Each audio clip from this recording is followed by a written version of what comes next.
because something else is happening in North Carolina. The judge has just taken the bench in the teen killing spree sentencing. This is for defendant Austin Thompson. It's been going on all week. Testimony regarding whether he should get life in prison with or without parole. He went on a shooting spree, murdering 5 people, including his own brother. Let's go in and hear his fate.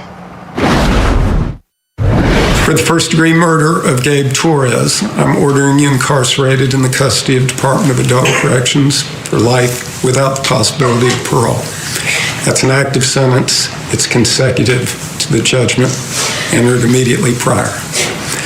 For the first-degree murder of Mary Beth Marshall, I'm ordering you to the custody of Department of Adult Corrections for a sentence of life without the possibility of parole. That judgment is consecutive to the previously entered judgment. And for the murder of Susan Carnett, I'm ordering... Thursday afternoon, October 13th, 2022. A 15-year-old boy walks into his house after school. His older brother is right behind him. They head to their room, turn on the game console, grab the controllers. Normal day, normal kids. Except in less than 1 hour, one of them will be dead, stabbed 57 times, and the other, he'll walk out of that house dressed in full combat gear, carrying multiple guns, and hunt down 4 more people in his own neighborhood. 5 lives gone, in less than 5 hours, all planned months in advance, by a teenager. This is the Hedingham Massacre, and what investigators found on his computer will make you question everything you think you know about warning signs. If you're ready for the full story, hit subscribe right now. And when this is over, I need to hear from you. Was justice served? Could this have been stopped? Comment below. Let's get into it. Hedingham, a neighborhood in northeast Raleigh, North Carolina. The kind of place where people know their neighbors, where kids ride bikes in the street, where you can walk your dog at sunset and not think twice about it. Quiet streets, good schools, safe. Or at least, that's what everyone thought. October 13th, 2022. A Thursday. Austin Thompson, 15 years old, lives here with his parents and his older brother, James. James is 16. They go to the same school, same house, same room, most days. That afternoon, they come home together. Around 4 p.m., security cameras catch them walking through the front door, backpacks on, talking. Just another day after school. Within the next 5 hours, 5 people will be dead. 2 more will be shot and left for dead. And Austin Thompson will be found in the woods with a self-inflicted gunshot wound to the head. But he'll survive. And when investigators search his computer, they'll find something that makes this case even harder to understand. This is what happened. This is who died. And this is how a 15-year-old turned an ordinary Thursday into one of the deadliest days in Raleigh history. Before we go any further, if you haven't already, hit that subscribe button and turn on notifications. Cases like this don't get told often. And we're going deep. Also, drop a like if you want to see more true crime breakdowns like this one. Now let's talk about what actually happened inside that house. 4 p.m. Austin and James walk into their house. The door closes behind them. No one else is home. Their parents are still at work. They head to their room, turn on the console, pick up the controllers. For the next few minutes, they're just playing, talking. 2 brothers doing what they always do after school. Then Austin stands up. He leaves the room. James keeps playing. He doesn't look up. Austin comes back. He's holding a .22 caliber rifle. James doesn't hear him, doesn't see him. Austin walks up behind his brother and shoots him in the head. James survived the gunshot. The bullet doesn't kill him. James falls forward. He's on the ground, bleeding, conscious, in shock, but alive.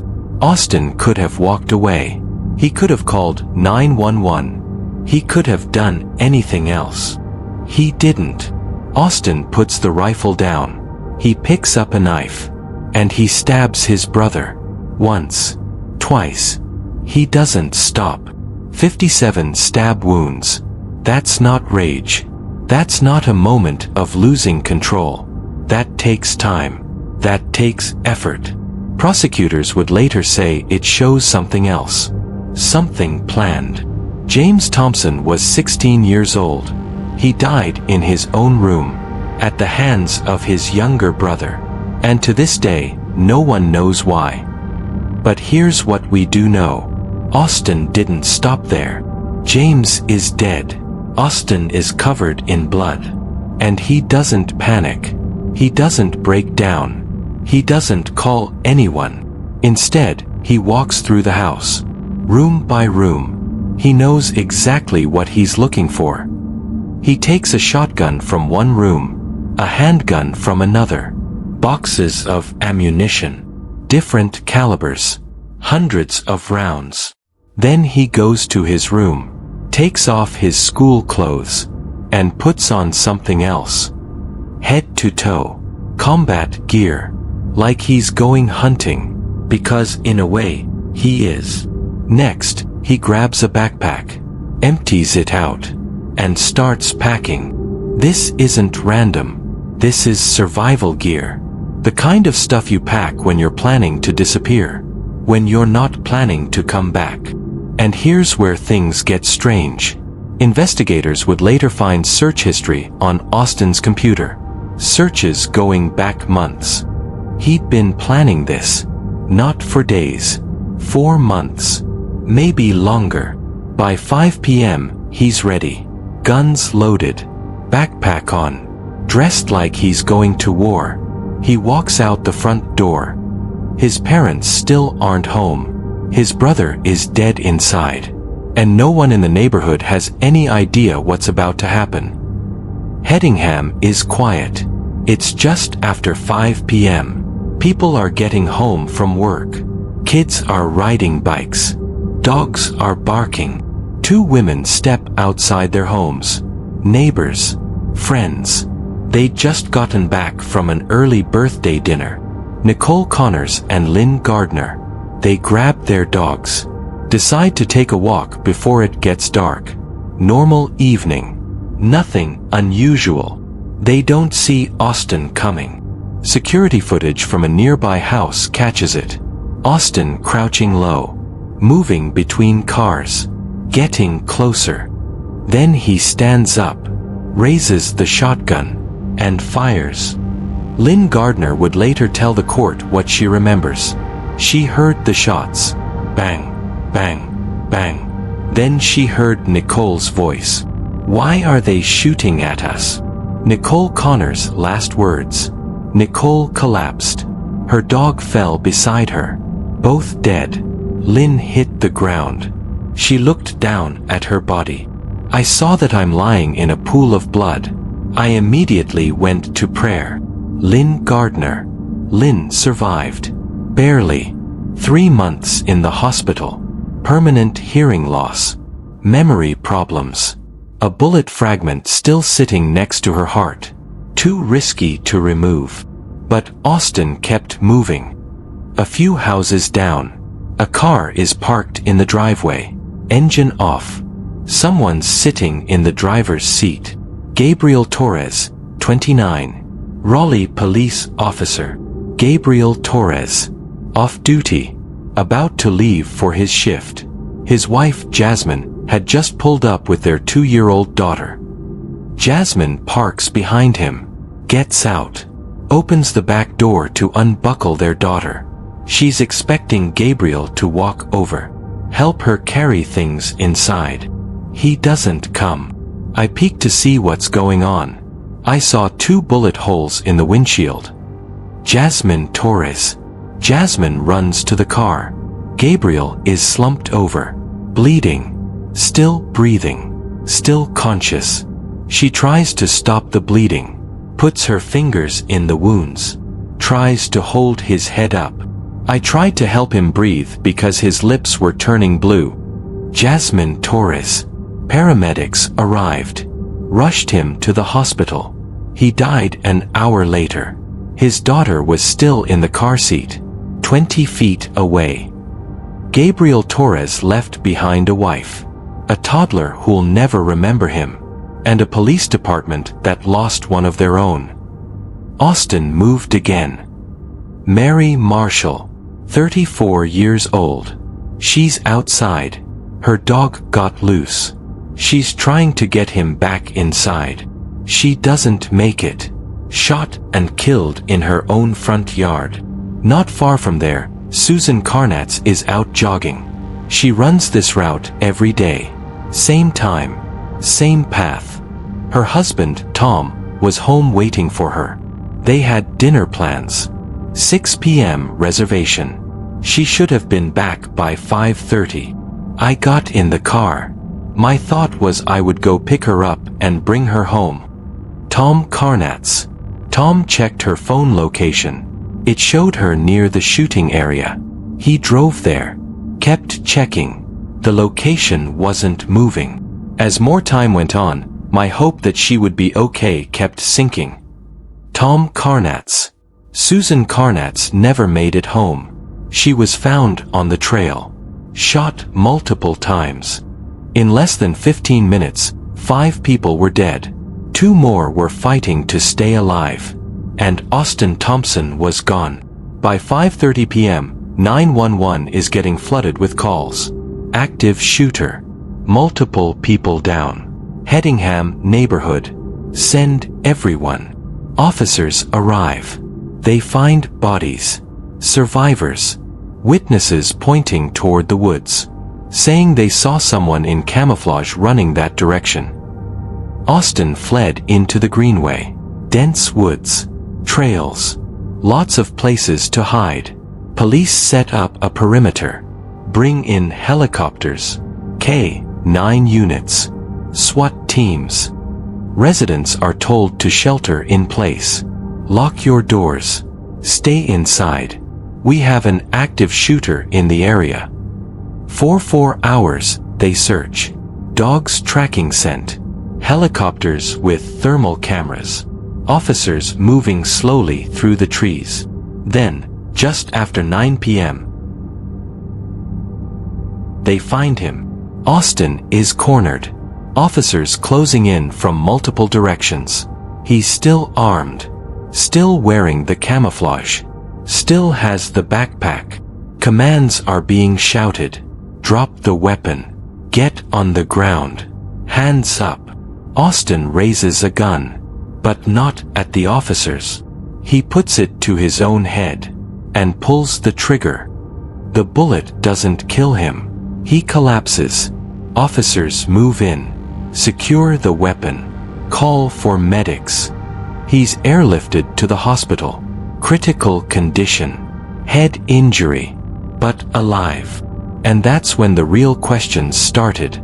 Because when investigators searched his computer, his phone, his room, they found something no one expected.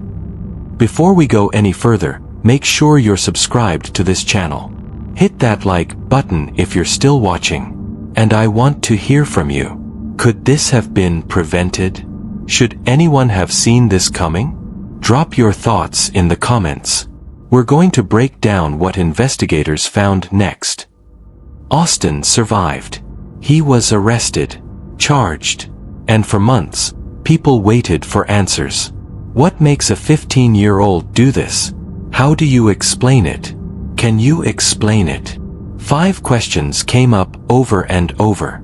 Questions that don't have easy answers. Questions that made this case harder to understand the more people looked at it. The first question is, was this planned or was he out of his mind? When investigators got a warrant for Austin's devices, they found his search history, and it went back months. School shootings, different types of guns, how to make explosives, survival tactics, how to disappear. This wasn't something he thought of that morning. He'd been researching, planning, 4 months, maybe longer. But his defense team had a different story. They said Austin was taking minocycline, an acne medication, and they claimed it caused a dissociative episode, that he wasn't in control, that he didn't know what he was doing. Defense: medication-induced dissociation. The defense brought in experts, talked about side effects, rare cases, mental breaks. But the judge wasn't buying it. Because here's the problem. If you're in a dissociative state, you don't pack a survival backpack. You don't change into camouflage. You don't collect multiple weapons and hundreds of rounds of ammunition. The evidence showed planning. Clear, deliberate planning. And Judge Paul Ridgway said so in court. Evidence of extensive planning overwhelming. So which is it? Was he planning this for months? Or did he snap? Because it can't be both. The court decided. But the question still hangs there. The second question people ask is, why did he kill his brother first? James Thompson, 16 years old, Austin's older brother. The first person Austin killed that day. And not just killed. Stabbed 57 times. After shooting him in the head. That kind of violence doesn't come from nowhere. That's personal. That's rage. But investigators couldn't find a reason. No fights at school. No arguments that anyone remembered. No history of abuse. No bullying. No documented conflicts between brothers. Teachers said they seemed normal. Friends said they got along. Parents said nothing was wrong. So why James? Why first? Why that level of violence? Nobody knows. Austin never said. And James can't tell us. We lost both of our children in one afternoon. Elise Thompson, Austin's mother. Elise Thompson told the court she lost both sons that day.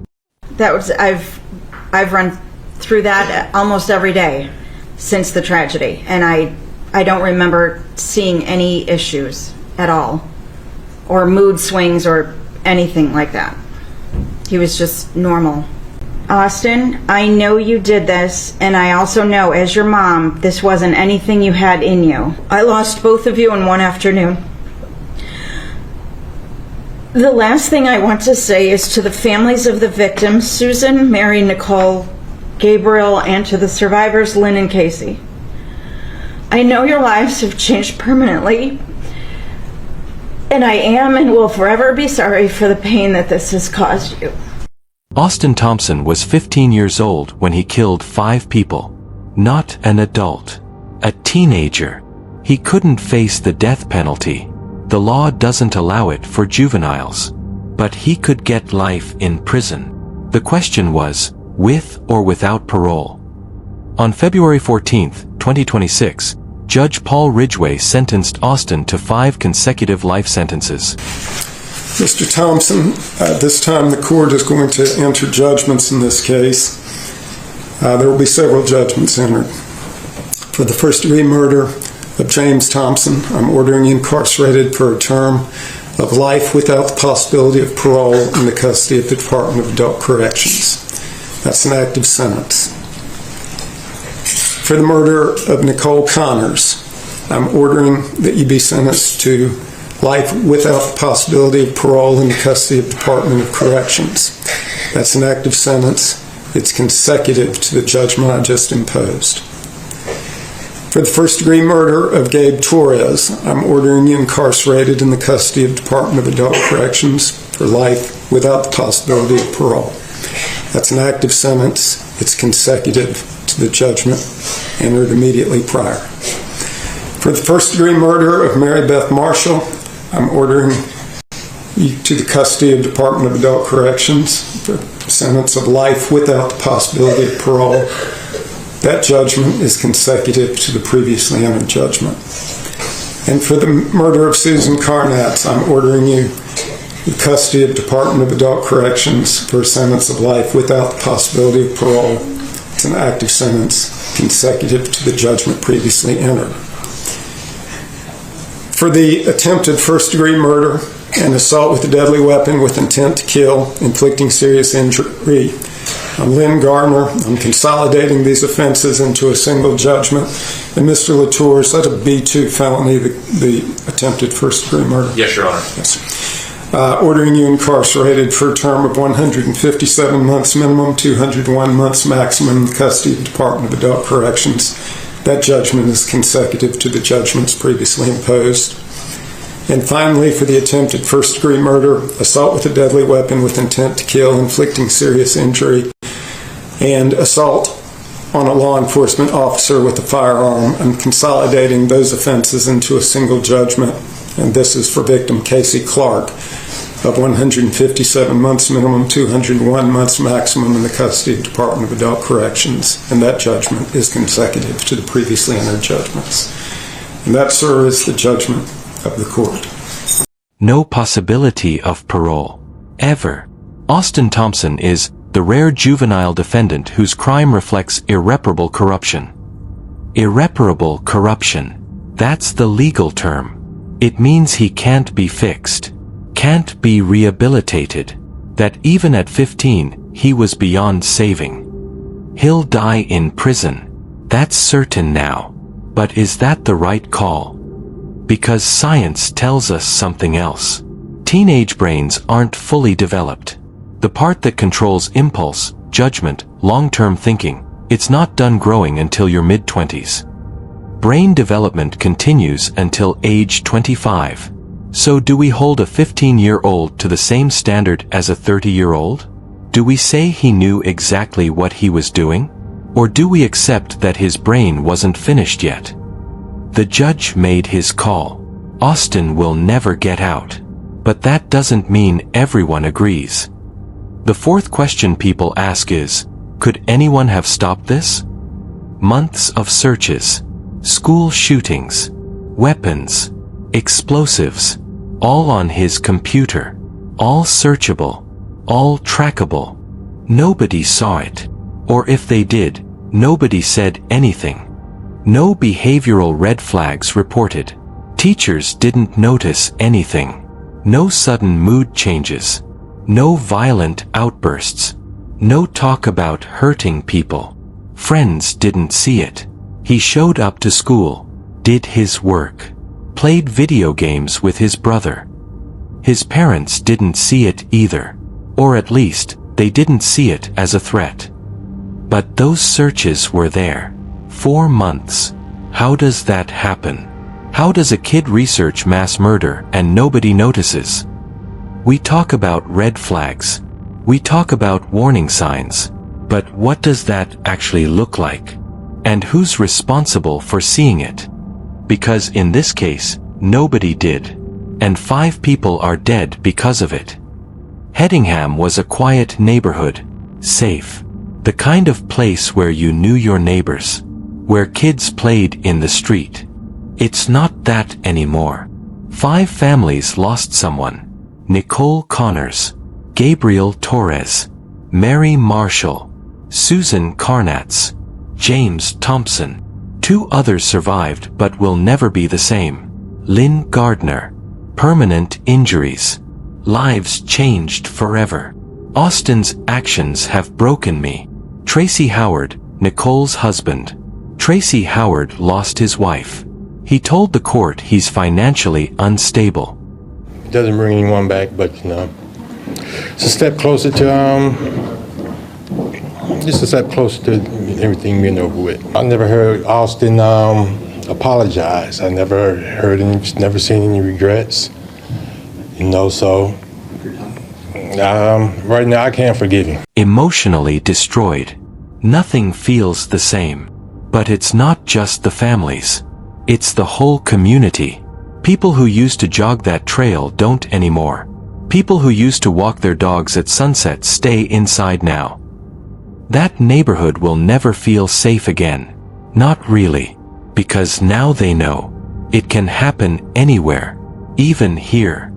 And even Austin's family lost everything. Elise Thompson stood in court and said they lost both their sons that day. Austin, I know you did this, and I also know, as your mom, this wasn't anything you had in you. I lost both of you in one afternoon. The last thing I want to say is to the families of the victims, Susan, Mary, Nicole, Gabriel, and to the survivors, Lynn and Casey.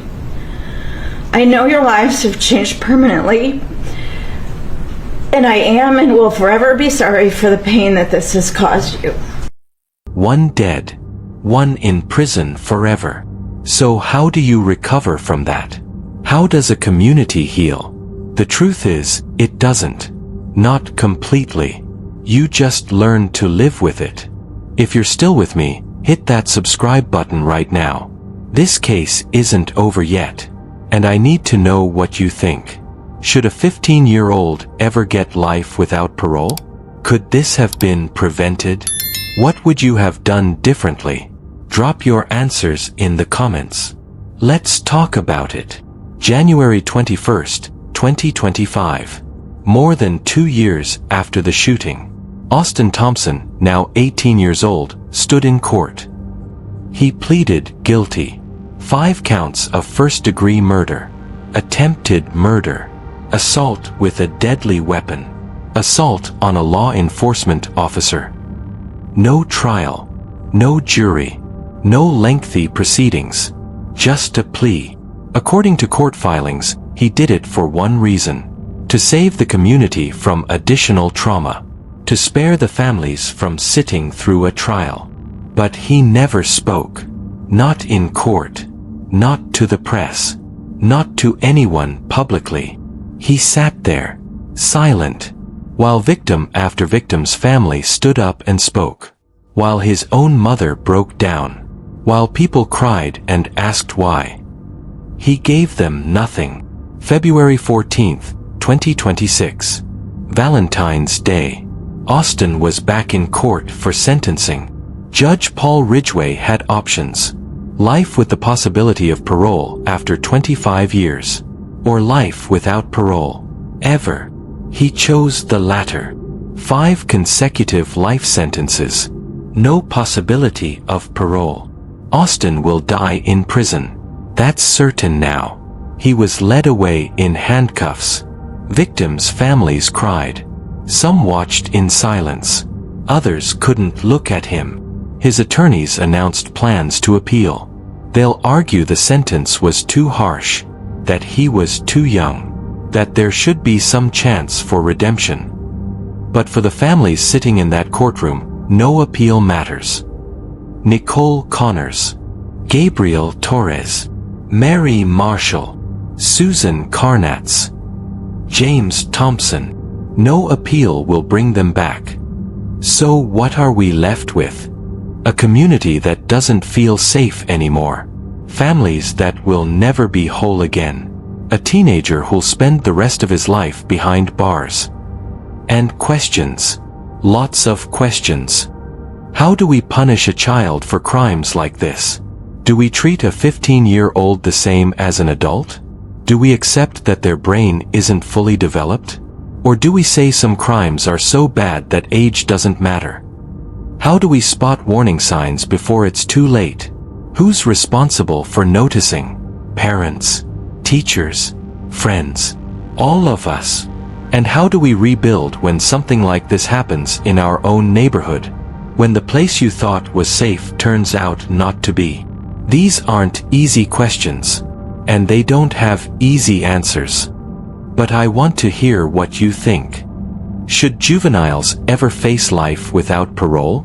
Should a 15-year-old ever get life in prison with no chance of getting out? Does it matter that his brain wasn't fully developed? Or do the crimes speak for themselves? Could this have been stopped? Were there signs people missed? Or is this something nobody could have seen coming? And what about the families? What does justice look like for them? Does a life sentence bring any kind of peace? Or does it just mean they'll never get closure? Drop your thoughts in the comments. I read every single one, and I want to know where you stand on this. If you made it this far, do me a favor. Hit that subscribe button. Turn on notifications. Because cases like this don't get told enough. Real stories. Real people. Real consequences. And smash that like button if you want to see more breakdowns like this. It helps the channel grow. It helps me keep making these videos. Share this video with someone who needs to see it. Because these stories matter. These families matter. This was the Hedingham shooting. October 13th, 2022. 5 people killed. 2 others injured. A 15-year-old boy who planned it for months. And a community that will never be the same. Nicole Connors. Gabriel Torres. Mary Marshall. Susan Carnatz. James Thompson. Real people. Real families. Real lives. Thank you for watching. And remember to leave your thoughts below. I'll see you in the next one.